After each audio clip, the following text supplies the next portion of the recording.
Ethanol को लेके हम सब जानते हैं कि देश की जनता बहुत ज़्यादा परेशान है और केंद्र सरकार, मोदी सरकार जो है वो ज़बरदस्ती लोगों पे इथेनॉल थोपे जा रही है।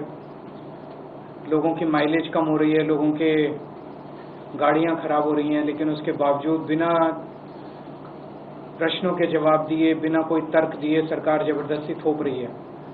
उससे ये लगता है कि कोई ना कोई सरकार का हिडन एजेंडा है। एक आरोप ये लगाया जा रहा है कि ट्रंप के दबाव में मोदी जी झुके हुए हैं।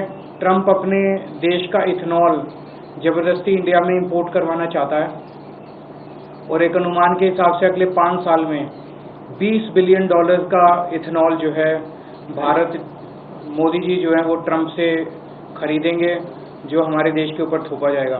तो हमारे देश के लोगों की गाड़ियां खराब करके और ट्रंप के सामने मोदी जी झुके हुए हैं। परसों हमने इसके ऊपर जो टाउन हॉल किया था वो बेहद सक्सेसफुल रहा।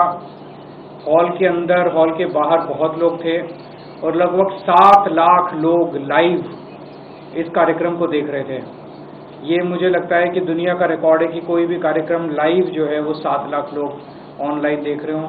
इसी वजह से यही दिखाता है कि लोग कितने ज़्यादा परेशान हैं और किस तरह से सपोर्ट में आए। पर लोगों को डराया जा रहा है, धमकाया जा रहा है बुरी तरह से। जो कोई अगर इसके खिलाफ कुछ कर दे, कोई इन्फ्लुएंसर, कोई कंटेंट क्रिएटर, कोई विक्टिम कोई कुछ कर दे तो उसको डराया जाता है, ट्रोल किया जाता है, धमकाया जाता है, एफआईआर की जाती है। तो लोग बहुत डरे हुए हैं। हमने कुछ दिन पहले एक पिटीशन प्रधानमंत्री के नाम ऑनलाइन साइन करवाई थी, तो लगभग 2,33,238 लोगों ने ये पिटीशन साइन की है मात्र कुछ दिनों के अंदर। ये सारी पिटीशंस की कॉपीज आप लोगों के सामने हैं। तो कल प्रधानमंत्री जी को ये पिटीशन सौंपने के लिए मैं 100 लोगों के साथ 12 बजे अपने दफ्तर से यहाँ से निकलूँगा प्रधानमंत्री जी के घर की तरफ, और ये पिटीशंस हम चाहते हैं कि पर्सनली उनको हैंड ओवर करके आएँ और उनसे चर्चा करें कि कैसे इथेनॉल जो है वो गलत है और लोग किस तरह से परेशान हैं। मैंने चिट्ठी लिख के भी उनसे समय मांगा था लगभग 1 महीना पहले, लेकिन उनका उसके ऊपर कोई जवाब नहीं आया। तो अब ये कल हम पर्सनली लेके जाएंगे और हम उम्मीद करते हैं कि प्रधानमंत्री जी मिलके हमारे बात सुनेंगे। अगर आपके कोई प्रश्न। कौन होंगे आपकी पार्टी के वजह अलग-अलग? कुछ लोग, सब विक्टिम्स होंगे, कुछ पार्टी के भी हो सकते हैं, कुछ पार्टी के बाहर के भी हो सकते हैं, पर ये पार्टी का कार्यक्रम नहीं है। कल आपने इन्फ्लुएंसर के साथ वीडियो पोस्ट किया, एक माइनर लड़की की क्षमा, जो कि उसके ऊपर आपने ये क्लेम किया है कि दबाव बनाने की, डराने की कोशिश की जा रही है। बिल्कुल। तो रुचिका सिंह का जो हमने देखा कि किस तरह से बेचारी हाथ जोड़ के, आंखें नीची करके पूरे देश के सामने कैसे बोल रही है, वो जाहिर तौर पे उसे बुरी तरह से डराया गया है।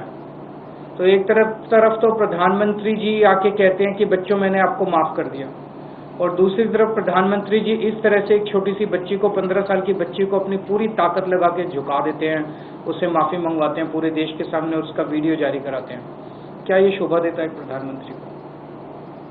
तो डराने की कोशिश ही, बिकॉज सबसे बड़ा कंट्रीब्यूशन सीजेपी के आंदोलन का ये हुआ कि जो प्रधानमंत्री जी ने सबको डरा रखा था पूरे देश में, कोई कुछ बोलता था उसके पीछे ट्रोल छोड़ देते थे, धमकियां देते थे, गंदी गंदी गालियां देते थे, गंदी गंदी धमकियां देते थे, एफआईआर कर देते थे, गिरफ्तार करा लेते थे। लोगों के मन में डर निकल गया इस आंदोलन के बाद। खूब खुल के लोगों ने मोदी जी के खिलाफ बोला। अब मोदी जी वो वापस डर कायम करना चाहते हैं, लेकिन अब लोग डरने वाले नहीं हैं। एक रुचिका सिंह के खिलाफ मोदी जी ने एक रुचिका सिंह को झुकाया तो 10 रुचिका पैदा हो गई। मैं देख रहा हूँ इतनी बच्चियां जो हैं वो मोदी जी के खिलाफ वीडियो डाल रही हैं।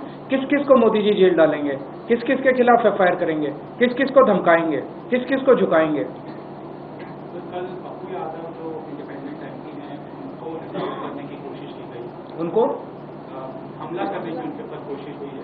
उनका एक एवं जान से मारने की स्किट हुआ था पार्लियामेंट में। देखिए, उन्होंने एक स्किट किया था जिसमें ये लोग कह रहे हैं कि धार्मिक भावनाओं की, इनकी धार्मिक भावनाओं की ठेस पहुंची है।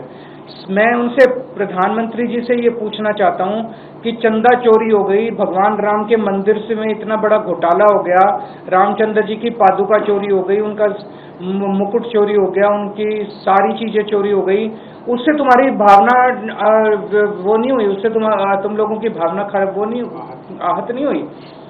तुम लोगों, मतलब खुलेआम घूम रहे हैं उनके चोर, वो चोरों को पकड़ के जेल में नहीं डालेंगे। उसी तरह से नितिन नवीन जी के कार्यक्रम के अंदर भगवान हनुमान जी को उनके सामने, उनकी गाड़ी के सामने नचा रहे हैं, वो भावना आहत करने वाली बात नहीं है। तो ये कोई हिंदूवादी लोग थोड़ी हैं, हिंदुओं के नाम पे वोट बटोरने वाले, हिंदुओं के नाम पे राजनीति करने वाली पार्टी है भारतीय जनता पार्टी।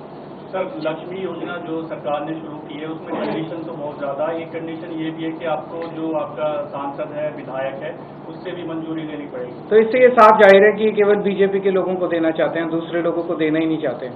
ये क्या कंडीशन है कि सांसद से लेनी पड़ेगी? जो भाई कंडीशन लगाई जाती है इतने साल रहने वाला होगा, इतने साल, इन्होंने देनी नहीं है, बेसिकली राजनीति करनी है। जितनी कंडीशंस इन्होंने लगाई है उसके हिसाब से 1/10 दिल्ली की महिलाओं को भी नहीं मिलेगा। पंजाब में हमने कोई कंडीशन नहीं लगाई, एक घर में अगर 4 महिलाएं हैं, चारों को मिलेगी। हमने किसी तरह की अमीर गरीब जात पात कोई भेदभाव नहीं किया। तो जैसे पंजाब में सबको दे रहे हैं, साफ नियत से दे रहे हैं, ऐसी दिल्ली में भी दो अगर नियत साफ है तो। ब्रिजभूषण शरण सिंह को कोर्ट ने बरी कर दिया, एक बड़ा मुद्दा बना था हरियाणा चुनाव से पहले, महिला पहलवानों ने दोनों को गिरफ्तार।